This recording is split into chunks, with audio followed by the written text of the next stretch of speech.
Okay, part 5 of chapter 16, dealing with franchises now. We're talking about the contract, the payment for the franchise. So this is how it usually works. You buy the license from the franchisor, and you pay a certain price for that. I was once interested in buying a Brewster's ice cream franchise, and I did some research on it, and the price was exorbitant. It was a couple $100,000, I believe. So you pay that price for the franchise. Then in most instances, you also pay a fee in addition to that. And the fee can be either a fixed monthly amount, or it can be a percentage of your sales. Okay, so that's how that works.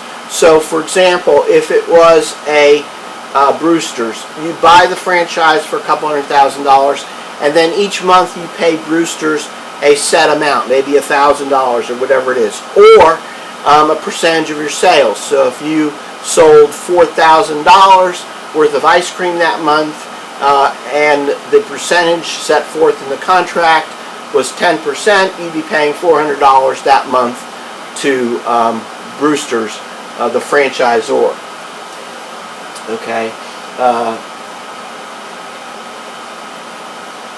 So the franchisor can make money both ways, and they may depend on one way or the other to make most of their money. Okay. Now, what about the business premises? Well, generally, not generally, but oftentimes the contract may specify how the business has to look. So, for example, obviously, places like McDonald's have very strict regulations about how the McDonald's has to look in terms of the building. Many times the franchisor will have in the contract that they get to choose the location, or many times they have in the contract that they assist the franchisee in selecting the proper location. Oftentimes that's because the franchisor has a lot of expertise about where would be the best place to put the franchise in order to make it the most profitable it can be. That's an advantage in those situations to the franchisee as well as to the franchisor. The agreement will specify who supplies the equipment and furnishings for the premises. We talked about location. Also, territorial rights are important. Usually the contract will say that the franchisor agrees not to sell a franchise to anyone else in a certain territorial area that is covered by that franchise.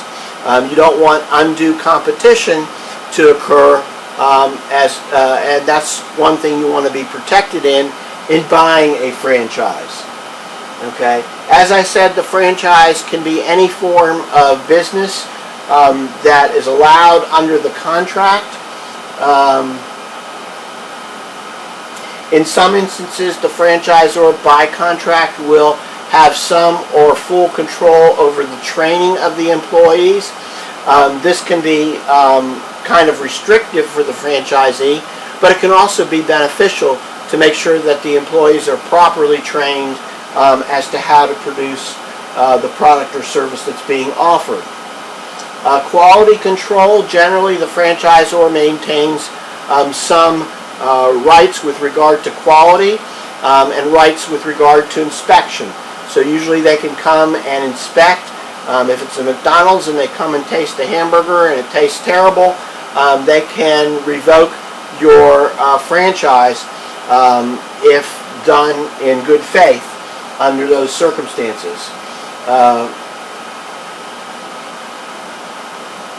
So standards are established by the franchisor for the franchisee under the contract. We talked about the periodic inspections that can be made. Also, there's usually limitations on the ability of the franchisee to sell the franchise to someone else.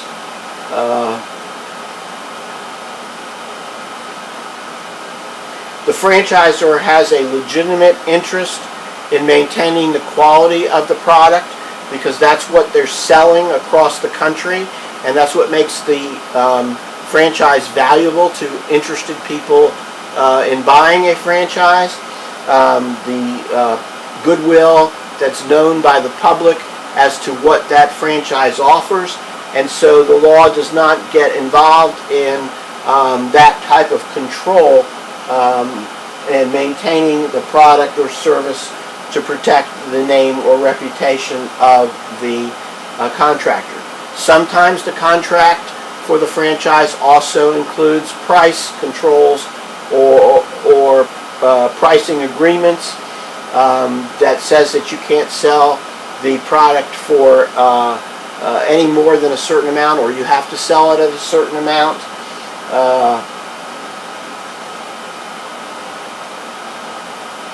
Okay, so some of the duration of the franchise is determined between the parties.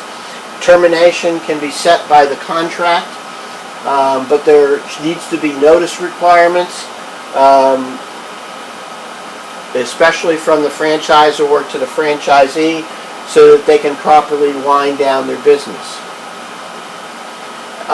Wrongful termination, again, as I said earlier, there's some protections by federal law to protect franchisees from being deprive their franchise for wrongful reasons or without proper notice by the franchisor.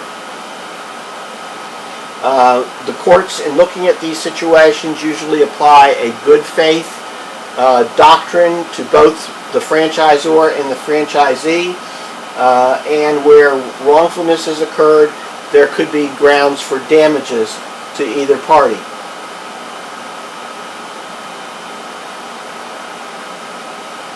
So most of the time the courts are not going to consider the termination by the franchisor wrongful if it occurs in the normal course of business and proper notice has been given. So advantages to franchising are pretty obvious. For the franchisor, they can make money by issuing franchises, and they can expand across the country without having to actually go there necessarily themselves. Means a lot more money.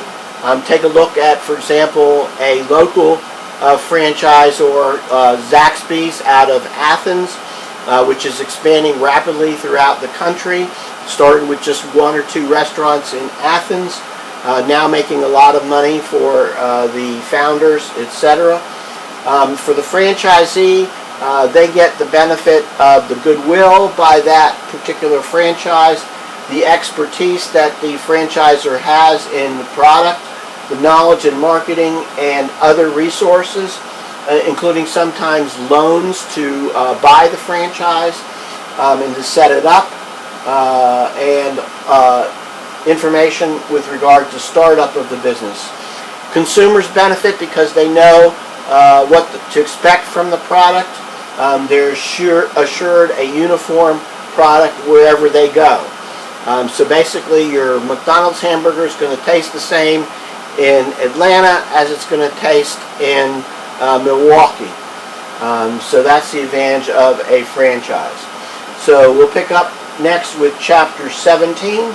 Again, the magic word for Chapter 16 is franchise.